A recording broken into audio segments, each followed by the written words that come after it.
जिस दिन आपकी एकादशी का व्रत हो उस दिन प्रयास करिएगा कि अपने हाथ से किसी भी वृक्ष की कोई पत्ती टूटे ना।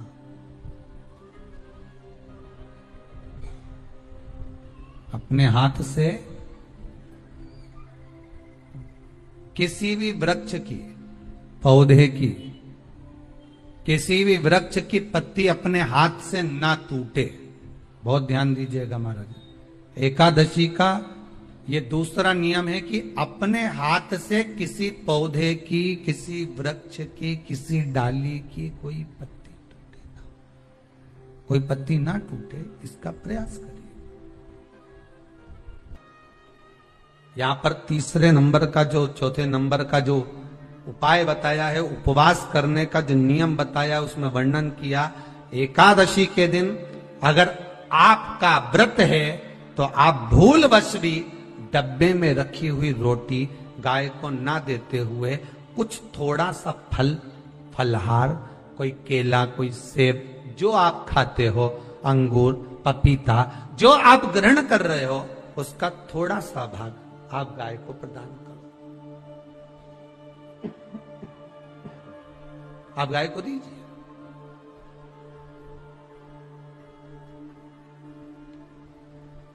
रोटी ही दी है, डब्बे में से निकाल के ले गई, गाय आई है, रोटी देना, देव मना नहीं। बाकी के दिन आप आपके बेटे से कह दो रोटी दिया बेटा जा, पर आप अपने हाथों से, आपका व्रत है तो आप फलहार आप कर रहे हो तो फलहार का ही दान गौ माता को दीजिए। पांचवा वर्णन किया चतुर्थ भाव में, बन सके जितना एकादशी के दिन भगवान का ओम नमो भगवते वासुदेवाय का जाप करें, या अपने गुरु मंत्र का स्मरण करें, या जो मंत्र आपके हृदय में समाहित हो, श्री शिवाय नमस्तुभ्यम, ओम नमः शिवाय, राम कृष्ण शिव, जो मन पड़े उसका भजन करें, पर दिल से करें। जितनी देर करते बने उतना देर। माला पकड़ने की भी जरूरत नहीं कि माला पकड़ के बैठता हूं तो घटकी जिब्या से जप लो, नहीं जी वही उतना में ही पूरा हो जाए, वही बहुत। महाराज पांचवा नियम कहा, जिस दिन आपका व्रत रहे किसी निंदक से बात ना करें। निंदक जानते हो? भाई दूज के दिन, दिवाली की जो भाई दूज होती है ना, होली दिवाली की जो दूज होती है, उनमें ऐसा गोबर का भाई दूज बनाते हैं और पास में एक चुगलखोर भी बना है, और चुगलखोर के ऊपर ऐसा भाटा धर रहे हैं, एक पत्थर। अब तुम्हारे उधर रखे कि नहीं रखे हमें नहीं मालूम रहे हो, जितने आस्था पे सुन रहे हो, पर हमारे इधर तो ऐसा रहता है, गोबर का भाई बहन बनाए और उसकी पूजन करे, उसके पास में एक गोबर का चुगल चोर भी बनाया, उसके ऊपर भाटा धर। कथा वर्णन कर रही है, निंदक से बात ना करें। मान लो किसी ने आकर आपको निंदा कर भी दी तो तुरंत सूर्य नारायण भगवान का दर्शन करें और 3 बार उनका दर्शन कर कर नेत्र बंद करें, तब जाकर वो निंदा जो अंदर गई है, अंदर पवित्रता प्रदान करेगी, तब जाकर एकादशी का व्रत लगेगा। पहले तो प्रयास करो, अगर जो निंदा करने आता है ना तो उसको उस दिन एकादशी वाले दिन दरवाजे पे लिख दो कि चुगल चोर। फिर कहा जीव की हत्या ना करे, अगला नियम है, अपने द्वारा जीव की हत्या ना हो, प्रयास करना, किसी को कष्ट ना हो। 18 नियम में से एक नियम और, प्रयास करिएगा एकादशी जब भी करें तो द्वादशी से जुड़ी हुई करें, 10वीं से जुड़ी हुई एकादशी कम करें। जो वैष्णवों की एकादशी कौन सी होती है? जो एकादशी द्वादशी से जुड़ी हो, 10वीं से नहीं। 10वीं से जुड़ी हुई एकादशी व्रत कहलाती है। Resell sarees and earn profits up to 15,000 rupees every week. Get 30% off on. और द्वादशी से जुड़ी हुई एकादशी पुण्य फल प्रदान कर कर वैष्णवों को भगवान के चरण में छोड़ आती है। इसलिए एकादशी द्वादशी से जुड़ी हुई होना चाहिए। वैष्णव एकादशी। फिर अगला वर्णन किया गया। महाराज शास्त्र कहता है, अगला वर्णन जो किया गया उसमें बताया, प्रयास करें जिस दिन एकादशी हो उस दिन घर में बुआरी झाड़ू आदि जो लगती है वो दूसरा लगा लें। क्यों? उसका वर्णन है, अगर आप बुआरी लगाएंगे, झाड़ू लगाएंगे, पोछा लगाएंगे तो हो सकता है कोई जीव आपके हाथ के द्वारा मर जाए। तब एक बार ये कथा हमने काशी में कह दी थी। क्या करोगे? सारे व्रतों में केवल एक व्रत ऐसा होता है एकादशी का जिसका उद्यापन पहली एकादशी पर भी कर सकते हो। सारे उद्यापन में केवल एक उद्यापन ऐसा होता है, सारे व्रतों में एक व्रत का उद्यापन ऐसा होता है, वो है एकादशी का।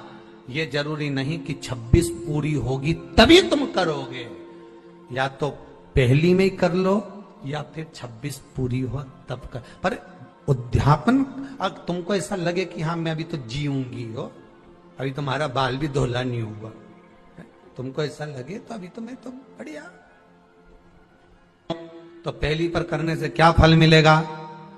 तो एकादशी की नियमावली कहती है, अगर मान लो आपने पहली एकादशी पर भी उद्यापन कर लिया, इसके बाद में जितनी एकादशी करोगे वो सारी तुम्हारे खाते में जुड़ती जाएगी। मतलब बैंक में खाता खोल लो, ठीक है? खाता खोल लिया, अब जितना कमाता जाओगा उसमें डालते जाओ, जितनी कमाई करके लाओगे उसमें जमा करते जाओ। एकादशी एक बार उद्यापन पहले में भी हो गया तो बाकी का पुण्य तुम्हारे खाते में आ जाए, उसका पुण्य। एकादशी का उद्यापन बड़े महीने में माघ शुक्ल एकादशी के दिन, माघ का महीना हो, शुक्ल पक्ष की जम के बोलिए एकादशी हो, प्रयास करना कि आप उद्यापन करें, भले 5, 10, 11, 12 जितनी एकादशी हो जाए, 26 हो जाए तो ज्यादा अच्छी है, नहीं तो आप करें तो माघ महीने की शुक्ल पक्ष की एकादशी के दिन आप उद्यापन करें। प्रयास रखना, प्रयास रखना। बड़े महीने के अंतर्गत जो उद्यापन, हाँ चतुर्मास के अंतर्गत उद्यापन नहीं होता एकादशी का, बहुत ध्यान दीजिए। ये जो सावन भादो कुंवर कार्तिक जो 4 महीना होते हैं भगवान के शयन करने के, इसके अंतर्गत एकादशी का उद्यापन नहीं होता, और इसके अंतर्गत उद्यापन करना भी नहीं चाहिए एकादशी। एकादशी का उद्यापन माघ महीने की शुक्ल पक्ष की एकादशी के दिन आप बहुत प्रेम से आनंद के साथ करिए महाराज।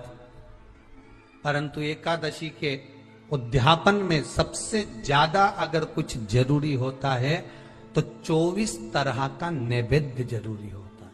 कितने तरह का? 24 तरह का नैवेद्य। अब आप कहोगे गुरुजी उद्यापन हम कर रहे हैं एकादशी का, तो उसमें तो फलहार का हमें नैवेद्य बनाना चाहिए।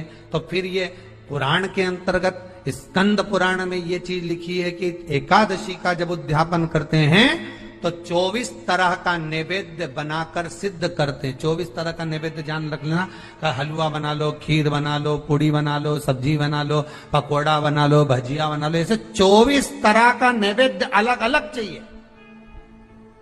पर लोग क्या करते हैं, खोपरा पाक बनवा लेते हैं 1-2 किलो और 24 जगह रख देते हैं। स्वीकृत नहीं है।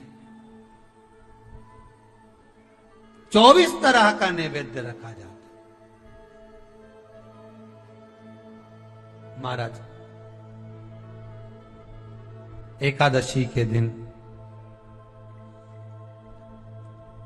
भगवान का पूजन का पूरी तैयारी कर कर मंडल आदि बनवाकर विद्वान ब्राह्मण को बुलाकर कर्मकांडी ब्राह्मण को बुलाकर जो भगवत सेवा में एकादशी का उद्यापन कराए, उन ब्राह्मण के चरणों को नमन कर कर, प्रणाम कर कर एकादशी का पूजन करवाइए और उस मंडल की पूजन कराकर हवन द्वादशी को कराइए, एकादशी को हवन नहीं। एकादशी के उद्यापन का जो हवन होता है वो द्वादशी को।